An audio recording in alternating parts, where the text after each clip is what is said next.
Il s'agit du 4e film de David Fincher. À sa sortie, il fut adoré ou détesté. Jugé trop violent, trop brutal et trop long, on lui prêtait beaucoup de défauts qui maintenant sont devenus monnaie courante. Dénonce-t-il l'anarchie ou en fait-il son apologie? Aujourd'hui, on passe en revue le film Fight Club.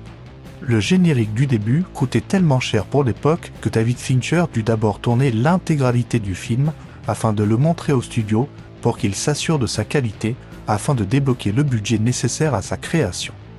Bob, ici même interprété par Meat Loaf, chanteur américain très connu, portait des prothèses de faux seins de près de 40 kg, ainsi que des semelles de 20 cm pour pouvoir dépasser Edward Norton, qui était beaucoup plus grand que lui. Edward Norton, justement, l'acteur principal du film, interprète le personnage du narrateur et n'a pas d'autre nom.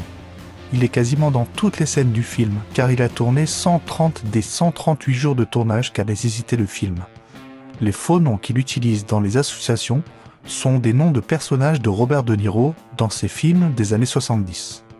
Le film est connu pour avoir intégré de façon subliminale le personnage de Tyler Durden interprété par Brad Pitt, comme ici ou là.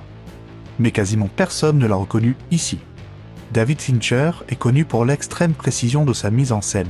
Et par exemple ici, l'entrée dans le Fight Club a nécessité plus de 40 prises. Mais savez-vous qu'un plan séquence magnifique est caché dans le film? Le voici justement en images. Le problème est que lors du montage, Fincher dut mettre des inserts qui le coupent, mais il s'agit bel et bien d'un plan séquence à la base. Voici l'une des premières scènes que le studio voulut couper. Pourtant, elle est essentielle dans sa narration. Elle est réalisée en studio avec de l'eau projetée à 35 mètres, technique mise au point par Fincher sur Seven. À la première du film, au Festival de Venise en 1999, l'équipe était confiante et pensait projeter une grande œuvre.